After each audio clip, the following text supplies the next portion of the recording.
Hello everyone. एक बार फिर से स्वागत है आप सभी का कमोडिटी ट्रेडिंग की इस सीरीज में। लास्ट वीडियो में हम लोगों ने डिस्कशन किया था फ्यूचर्स के बारे में कि कमोडिटीज में सिर्फ और सिर्फ ट्रेड होते हैं फ्यूचर्स। फ्यूचर्स जिसमें कि एक एक्सपायरी डेट होगी, एक लॉट साइज होगा। आप कभी भी फ्यूचर्स को ऐसे नहीं कि एक सिर्फ आपने एक क्वांटिटी कुछ बाय कर लिया। यहाँ पर जो भी किसी भी फ्यूचर का लॉट साइज है आपको उतना मिनिमम क्वांटिटी बाय करना पड़ता है। मतलब कि यहाँ पर हम फ्यूचर्स में एक लॉट दो लॉट इस तरीके से बाय करते हैं। अगर मैंने गोल्ड का एक लॉट बाय किया हुआ है तो उसका अगर लॉट साइज है 100, मान लेते हैं कि मैंने उस गोल्ड को 86,000 पर बाय किया था, एक लॉट बाय किया था जिसका लॉट साइज है 100 का। तो अगर वो 10 रुपए ऊपर चला जाता है, 86,000 10 रुपीज चला जाता है, तो मतलब मेरा बाइंग प्राइस से 10 रुपए का मेरा प्रॉफिट हो रहा है। तो 10 रुपए इंटू 100, ये मेरा नेट प्रॉफिट होगा 1000 रुपीज का। और ठीक इसी तरीके से नुकसान भी होगा।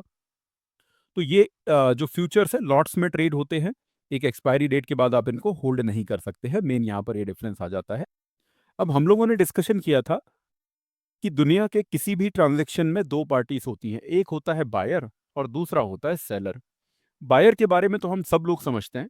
हम आज सेलर के बारे में बात करेंगे, शॉर्ट सेलिंग के बारे में बात करेंगे, और शॉर्ट सेलिंग के बाद फिर हम लोग डिस्कशन करेंगे हेजिंग के कंसेप्ट में कि फ्यूचर्स का किस तरीके से बाइंग और सेलिंग के लिए ट्रेडिंग का इस्तेमाल के लिए इस्तेमाल होता है। और उसके बाद हम लोग डिस्कशन करेंगे हेजिंग पॉइंट ऑफ व्यू से। तो ध्यान से इस वीडियो को आप लोग समझिएगा। पहले एक सिंपल ट्रांजेक्शन को हम एक एग्जाम्पल के थ्रू समझते हैं। मान लीजिए कि आपने यहाँ पर गोल्ड एक लॉट बाय किया हुआ है 86,000 के रेट पर। अगर आपने 86,000 पर बाय किया है तो किसी न किसी ने आपको उसको बेचा होगा। तो यहाँ पर समझते हैं कि अगर जब प्राइस अप या डाउन होगा तो जो ट्रांजेक्शन है वो बायर सेलर को किस तरीके से इम्पैक्ट करेंगे। जब आपने बाय किया है, किसी ने उसको बेचा है, तो हम पहले बायर पॉइंट ऑफ व्यू से इसको समझते हैं। आप एक बायर है, नॉर्मल इस कंसेप्ट को बहुत अच्छे से समझते हैं। आपने 86,000 पर गोल्ड को अगर बाय किया हुआ है और अभी करंट मार्केट प्राइस भी अगर मान लेते हैं कि चल रहा है 86,000, तो एज अ बायर आपने कोई चीज 86,000 पर बाय की है और 86,000 ही उसका करंट प्राइस चल रहा है, तो आपका क्या प्रॉफिट एंड लॉस होगा? जीरो। जितने पर बाय किया था उतना ही चल रहा है, तो ना कुछ प्रॉफिट होगा और ना ही कुछ नुकसान होगा, ये रहेगा जीरो। इसके बाद सेलर का सेम टाइम पर क्या हो रहा होगा? अगर किसी सेलर ने आपको 86,000 पर बेचा है, मान लेते हैं हमने जो एक ज्वेलर वाला एग्जांपल लिया था कि आप किसी ज्वेलर के पास गए थे और एक कॉन्ट्रैक्ट करके आए थे कि आने वाली किसी डेट पर मैं आपसे 86,000 पर गोल्ड लूंगा। और अब 86,000 पर आप आज से आने वाली किसी डेट पर, यानी मान लेते हैं 1 महीने बाद आप खरीदने वाले हैं, अभी भी सेम प्राइस चल रहा है और 1 महीने बाद भी अगर सेम प्राइस भी चल रहा है, तो यहाँ पर क्या होगा? दोनों का ही नुकसान नहीं है, दोनों जीरो पर रहेंगे। तो यहाँ पर बायर और सेलर किसी का भी ना फायदा है ना नुकसान है। यानी आपने जितने प्राइस पर खरीदा था उतने पर ही चल रहा है, सेलर ने जितने प्राइस पर बेचा था वो भी उतना ही चल रहा है, दोनों के लिए सेम प्राइस है। तो यहाँ पर अभी नो प्रॉफिट और नो लॉस वाली सिचुएशन है। अब मान लेते हैं कि प्राइस अगर आ जाता है 86,010, प्राइस जो है वो बढ़ जाता है 10 रुपए से, तो एज अ बायर आपका यहाँ पर क्या होगा? अभी प्रॉफिट या लॉस? ऑब्वियस है कि प्रॉफिट। आपने आपने 86,000 पर बाय किया था, प्राइस बढ़कर हो चुका है 86,010, तो आपका 10 रुपीज पर यूनिट के हिसाब से प्रॉफिट हो रहा है। गोल्ड का अगर लॉट साइज यानी कि यूनिट देखा जाए तो कितनी है? 100। तो आपका 1000 रुपीज का यहाँ पर प्रॉफिट हो रहा है। 10 पॉइंट्स का यहाँ पर 86 माइनस 86,010, 10 पॉइंट्स का profit multiplied by lot size, तो टोटल आपका 1000 का प्रॉफिट हो रहा है। अब सेम टाइम पर सेलर के साथ क्या हो रहा है आप समझिए। यहाँ पर सेलर का 1000 रुपए का नुकसान हो रहा है। कभी भी किसी भी ट्रांजेक्शन में क्या होगा? एक का प्रॉफिट, दूसरे का नुकसान। अभी सेलर जो आपको गोल्ड 86,000 में देने वाला है, प्राइस बढ़कर हो चुका है 86,010। अगर मान लीजिए वो आपको इतने में नहीं देता, 86,000 का उसने आपके साथ कॉन्ट्रैक्ट नहीं किया होता या फिर वो आपको नहीं बेचता, तो अगर वो थोड़ा वेट करता तो अभी वो 86,010 में बेच पाता। लेकिन उसने 86,000 में बेच दिया है, तो ऐसे में क्या हो रहा है? उसका यहां पर माना जाता है 1000 रुपए का नुकसान। सेम टाइम पर जब आपकी पोजीशन ओपन है और किसी सेलर की पोजीशन ओपन है, तो जब जो आपका फायदा हो रहा है वो सेलर का नुकसान है। तो प्राइस गोल्ड का जब बढ़ा तो आपका हो रहा है यहां पर फायदा, तो सेम टाइम पर उतना ही सेलर का हो रहा है नुकसान। अब एक और दूसरा केस समझते हैं। यहां पर मान लेते हैं प्राइस नीचे आ गया, हमारी जो बाइंग प्राइस थी, प्राइस अब उससे 10 पॉइंट नीचे आ चुका है। हमने बाय किया था 86,000 पर और प्राइस आ चुका है 85,990। तो जब प्राइस नीचे आ गया तो एज अ बायर मेरा क्या होगा? अभी यहाँ पर ऑब्वियस है कि मेरा नुकसान होगा 1000 रुपए का, क्योंकि मैंने किसी भी चीज को 86,000 पर बाय किया था, 10 पॉइंट वो नीचे आ गया, मेरे पास टोटल 10 क्वांटिटी है, 100 क्वांटिटी है। तो यहाँ पर मेरा टोटल नुकसान क्या हो रहा है? 1000 रुपीज का मेरा नुकसान होगा। अब सेम टाइम पर सेलर के साथ क्या होगा? उसका 1000 रुपीज का प्रॉफिट होगा। क्यों? क्योंकि उसने तो 86,000 पर आपको बेच दिया है। अब प्राइस कितना ही नीचे जाए, जितना भी नीचे जाएगा वो उसका तो 86,000 पर गोल्ड बिक चुका है, तो उसका अब यहाँ पर नुकसान नहीं, उसका फ़ायदा होगा। तो अगर आप लोग यहाँ पर एक चीज़ नोटिस कर रहे हो कि जभी भी प्राइस ऊपर की तरफ जा रहा है यानी अप साइड, तो बायर का फ़ायदा है। हमने किसी भी चीज़ को बाय किया है, अगर उसके प्राइसेस बढ़ेंगे तो हमारा फ़ायदा है। तो सेम टाइम पर सेलर का नुकसान होगा। जब किसी ने अगर उसको बेचा है और अगर प्राइस बढ़ेंगे तो उसका नुकसान होगा। ये कंसेप्ट आपको समझना है यहाँ पर। ठीक उसी तरीके से एक बायर ने जब भी किसी एक फिक्स रेट पर बाय किया हुआ है, उससे अगर प्राइस नीचे गया तो ऑब्वियस है कि हमारा नुकसान होगा एज़ अ बायर, और जब हमारा नुकसान होगा तो सेलर का होता है प्रॉफिट। तो एक चीज़ यहाँ पर आप नोटिस करिए, किसी भी चीज़ का जब प्राइस बढ़ रहा है, तो एक बायर का फ़ायदा हो रहा है, यानी प्राइस जब अप साइड जा रहा है तो एक बायर का फ़ायदा हो रहा है। लेकिन अगर प्राइस जब नीचे जा रहा है यानी कि डाउन साइड जा रहा है तो सेलर का फ़ायदा हो रहा है। नॉर्मली हम जब भी एनालिसिस करते हैं, किसी भी चीज़ के हमें बढ़ने के चांसेस लगते हैं जबकि इसके प्राइसेस बढ़ सकते हैं, तभी हम उसको बाय करते हैं। अगर मान लीजिए हमें उसके गिरने के चांसेस हैं कि इसके प्राइसेस गिर सकते हैं, तो हम उसको बाय नहीं करेंगे क्योंकि हमारा नुकसान हो सकता है। लेकिन एक सेलर के पॉइंट ऑफ व्यू से आप सोचिए, जब सेलर कोई पोजीशन बेचता होगा, तो उसको क्या लगता होगा कि इसके प्राइसेस गिर सकते हैं। वो हमेशा क्या चाहेगा कि अगर मैंने कोई चीज़ बेची है, तो उसके प्राइसेस गिरे, क्योंकि यहाँ पर उसका फ़ायदा कब होता है, जब किसी भी चीज़ जो उसने बेचा है, उसके प्राइसेस डाउन साइड जाते हैं। आप भी जब एनालिसिस करते हैं, तो किसी शेयर के या किसी फ्यूचर के आपको, चाहे वो शेयर हो चाहे कमोडिटी हो, कभी आपको उसके बढ़ने के चांसेस लगेंगे और कभी गिरने के भी चांसेस लग सकते हैं। फॉर एग्जांपल गोल्ड है, एग्जांपल ले रहा हूँ मैं, कि अगर गोल्ड आज यहाँ से बढ़ने के चांसेस लग रहे हैं मुझे कि जो आज का प्राइस है यहाँ से बढ़ सकता है, या फिर कभी ऐसा भी लग सकता है कि नहीं, गोल्ड अब काफ़ी ज़्यादा बढ़ चुका है, अब इसके प्राइसेस यहाँ से गिरने के चांस हैं। तो जब भी आप एनालिसिस करते हैं, आपको लगते हैं चांसेस कि इसके प्राइसेस बढ़ सकते हैं, तो आप क्या करेंगे उस टाइम पर? आप उसको बाय करते हैं। लेकिन कभी अगर आपको चांसेस लगते हैं कि इसके प्राइसेस गिरने के चांस हैं, तो आप बाय नहीं करेंगे उस टाइम पर, लेकिन आप उस टाइम पर शॉर्ट सेल कर सकते हैं।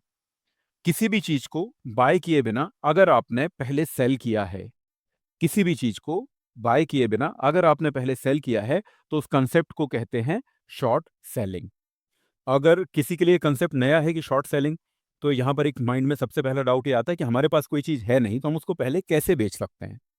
तो देखिए, बिल्कुल बेच सकते हैं हम उसको। कैसे?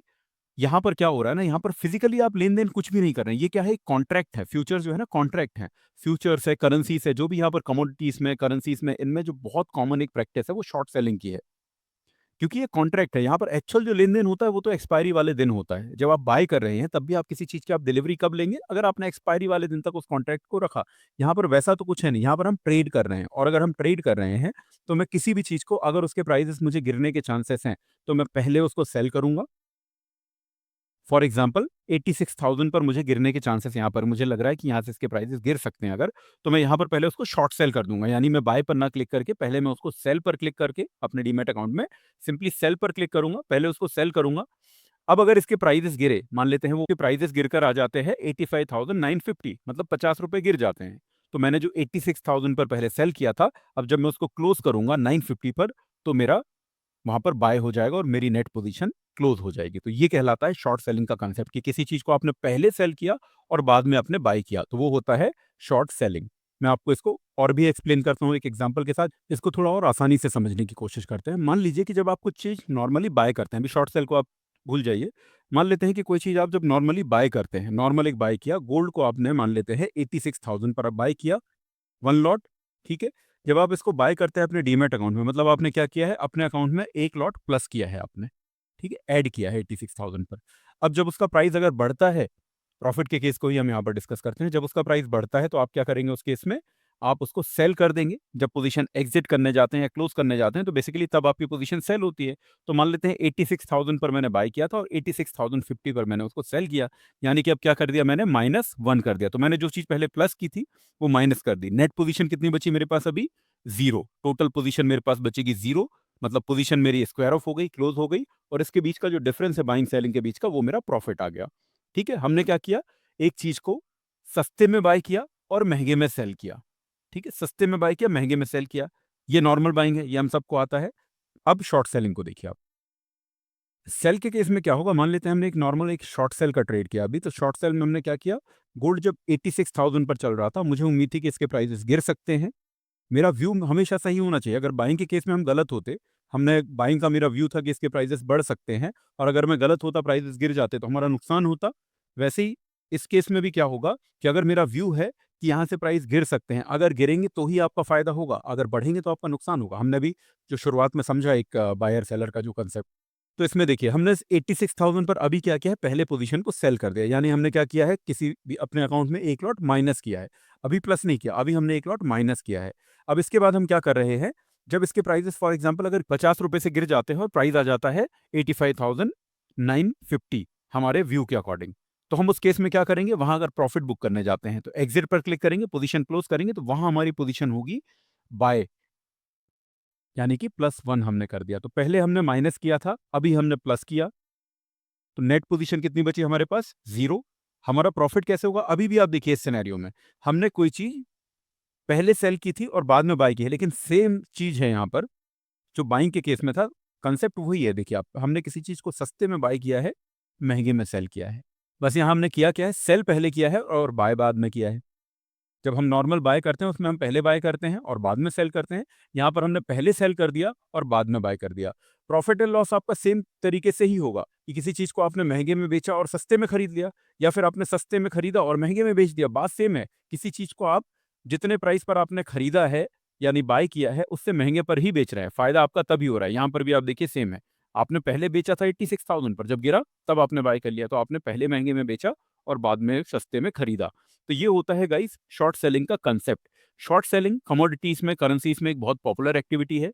शेयर्स में जनरली उतना नहीं चलता होल्डिंग पॉइंट ऑफ व्यू से, क्योंकि वहां पर फ्यूचर्स में कम लोग ट्रेड करते हैं। जो लोग फ्यूचर्स में काम करते हैं तो शेयर्स में भी शॉर्ट सेलिंग करते ही हैं। अमूमन शेयर मार्केट का जो ट्रेंड है वो अप ट्रेंड जब होता है तो लोग ट्रेंड के अगेंस्ट होल्ड करना पोजीशन नहीं पसंद करते, लेकिन नॉर्मल प्रैक्टिस आप चाहे शेयर्स के फ्यूचर में करें, चाहे कमोडिटी में करें, चाहे करेंसी में करें, नॉर्मल प्रैक्टिस है शॉर्ट सेलिंग। कोई इसमें नया नहीं है। अगर आपको इनकेस नहीं पता था ये कंसेप्ट, तो आपके लिए एक नया कंसेप्ट ये हो सकता है। तो हम जब एनालिसिस करते हैं चार्ट्स में, जब आप टेक्निकल एनालिसिस करेंगे, आपको उम्मीद है कि अगर इसके प्राइसेस बढ़ सकते हैं तो आप बाय करेंगे, और अगर घटने की उम्मीद है तो आप शॉर्ट सेल भी कर सकते हैं। या कभी अगर बियरिश ट्रेंड चल रहा है, मार्केट में गिरावट चल रही है, ओवरऑल अगर स्टॉक्स में गिरावट या कमोडिटीज में अगर गिरावट चल रही है, तो उस टाइम पर हम शॉर्ट सेलिंग करके भी फायदा कर सकते हैं, यानी प्रॉफिट कर सकते हैं। तो फ्यूचर्स का इस तरीके से बाइंग और सेलिंग, यानी कि लॉन्ग पोजीशन और शॉर्ट पोजीशन दोनों के लिए यहाँ पर ट्रेडिंग पर्पज से भी काम किया जाता है। ये हमने ट्रेडिंग को समझा। एक और कंसेप्ट यहाँ पर आता है हेजिंग। एक पर्पज जो मेन कमोडिटी मार्केट का है वो है हेज करना, अपनी पोजीशंस को हेज करना। मान लेते हैं कि एक ज्वेलर ने 100 किलो यानी कि 1 टन एक गोल्ड खरीदा है। बहुत बड़े-बड़े ज्वेलर्स हो सकते हैं, बड़ी-बड़ी कंपनीज़ हो सकती हैं जो इस टाइप के बिज़नेस करती हैं या गोल्ड की ज्वेलरीज़ बनाती हैं। उन्होंने काफ़ी सारा गोल्ड अगर खरीदा हुआ है। अब मान लेते हैं कि आज के दिन की गोल्ड की जो कीमत है या प्राइस है वो 86,000 चल रहा है। लेकिन और आज के दिन ही उस पर्टिकुलर कंपनी ने काफ़ी सारा गोल्ड खरीदा है।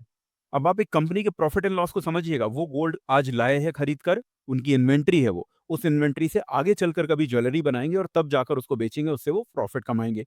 लेकिन अगर सेम केस में क्या हो, अगर आज वो 86,000 में जो इतना सारा गोल्ड लेकर आए हैं, अगर उसके प्राइसेस गिर जाएँ, कल के दिन गोल्ड अगर वापस से गिरकर अगर अगले 1-2 महीने में कुछ बड़ा क्रैश आ जाए, 10,000 15,000 पॉइंट से गिर जाएँ, तो यहाँ पर तो हमने 1 टन का एग्ज़ाम्पल लिया। हो सकता है कि कंपनीज़ और भी बड़े-बड़े ऑर्डर से और भी बड़ी-बड़ी इन्वेंटरी रखते हों गोल्ड की या किसी भी कमोडिटी की। ये गोल्ड पर ही नहीं, गोल्ड का मैं एग्ज़ाम्पल ले रहा हूँ सिर्फ।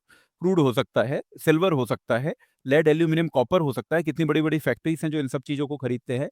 या एक जो बड़े जो किसान हैं, उनके लिए चाहे वो आलू हो, गेहूँ हो, धनिया हो, जीरा हो, ये सब चीज़ों की जो खेती करते हैं, उनके लिए भी हो सकता है ना कि मान लीजिए अगर एक एक पर्टिकुलर प्राइस पर अगर आज प्राइस है और वहाँ से अगर प्राइस अचानक से गिर जाए या कुछ गिरावट आ जाए, तो उसके लिए नुकसान होने के चांसेस हो सकते हैं।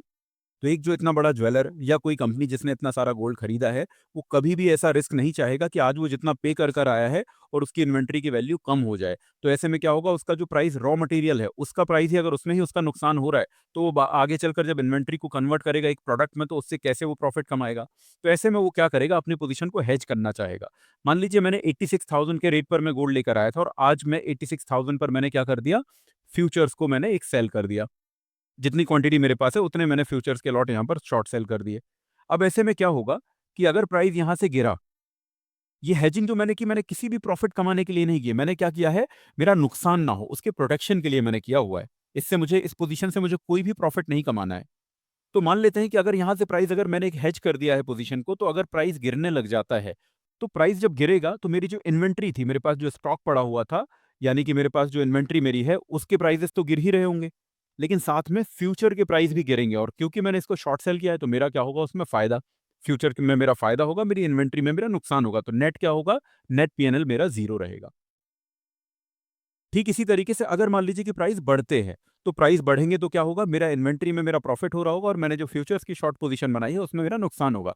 तो अब मैंने अपना जो प्राइस है ना उसको लॉक कर दिया। मेरा जो प्राइस फ्लक्चुएशन का जो रिस्क था, वो मैंने खत्म कर दिया। एज़ अ बिज़नेसमैन जो मैं नहीं चाह रहा था कि प्राइस फ्लक्चुएट करे, मैं अपने प्रोडक्ट से ही प्रॉफिट कमाना चाह रहा हूँ। इस पोजीशन से मेरा कोई मकसद ये नहीं था कि मैं इससे प्रॉफिट कमाऊँ। तो मैंने क्या किया, यहाँ पर अपनी इन्वेंट्री को लॉक कर दिया। इसी को एक एग्ज़ाम्पल से और समझिए। मान लीजिए कि मैंने गेहूँ की खेती की हुई है। आज की डेट में गेहूँ का जो प्राइस है, जब फसल मेरी खड़ी थी, अभी कटने में टाइम है, उस टाइम पर जो गेहूँ का प्राइस है मान लेते हैं कि ₹25 पर किलो है। लेकिन आज की डेट में हाईएस्ट है, 25 है या ₹30 पहुँच गया। एग्ज़ाम्पल ले लेते हैं कि ₹30 पर केजी पर वो गेहूँ का प्राइस पहुँच चुका है। लेकिन मुझे उम्मीद है कि जब मेरी फसल कटकर जब तक आएगी, और क्योंकि सप्लाई इतनी ज़्यादा बढ़ जाएगी जो भी खरीदने वाले होंगे, तो तब तक हो सकता है इसके प्राइसेज़ गिर जाएँ। 30 से वो 25 आ जाएँ या 20 आ जाएँ। तो मैं नहीं चाहूँगा मेरा नुकसान हो, तो फसल क्योंकि आने में अभी 1 महीना है, तो ऐसे में मैं क्या करूँगा, मुझे अब वो प्रॉफ़िट अपना लॉक करना है। मेरे माइंड में क्या है कि प्राइस यहाँ से बढ़े, तो भी मुझे उसका फ़ायदा नहीं चाहिए, प्राइस यहाँ से गिरे, तो भी मुझे उसका नुकसान नहीं झेलना। मैं अपनी पोज़ीशन को हेज करना चाहता हूँ। तो मैं क्या करूँगा, जितना मेरा एक एप्रोक्सिमेट जितना मेरा फसल निकल कर आने वाली है, उतनी क्वांटिटी जाकर मैं एनसीडीएक्स में शॉर्ट सेल कर दूँगा, फ्यूचर्स में सेल कर दूँगा। तो अगर प्राइसेज़ गिरे, तो मेरा फ्यूचर्स में फ़ायदा होगा, और अगर प्राइसेस बढ़ गए तो फ्यूचर्स में नुकसान होगा और मेरी फसल में मेरा फ़ायदा होगा। तो मतलब बेसिकली वो ₹30 पर मेरा प्राइस लॉक हो जाएगा। ना ऊपर जाने पर फ़ायदा, ना नीचे जाने पर नुकसान, ₹30 में मेरा प्राइस लॉक हो जाएगा। तो ये कुछ हेजिंग की एक्टिविटीज़ की जाती हैं, और ये कहलाता है हेजिंग का कांसेप्ट। तो अभी इस वीडियो में हम लोगों ने आज नॉर्मल जो एक फ्यूचर्स की ट्रेडिंग, शॉर्ट सेलिंग और हेजिंग के कांसेप्ट को समझा है। अब जब अगले वीडियो में मैं आऊँ, तो उसमें हम समझेंगे कौन से ऐसे फैक्टर्स हैं जो कमोडिटी के प्राइसेस को अफ़ेक्ट करते हैं, कौन-सा ऐसा टाइम है जहाँ पर कि सही मूवमेंट होता है, क्योंकि मार्केट 14 से 15 घंटे चल रहा है, तो क्या पूरे टाइम ही मूवमेंट रहता है? ऐसा बिल्कुल भी नहीं है, अलग-अलग टाइम पर इसके मूवमेंट्स होते हैं।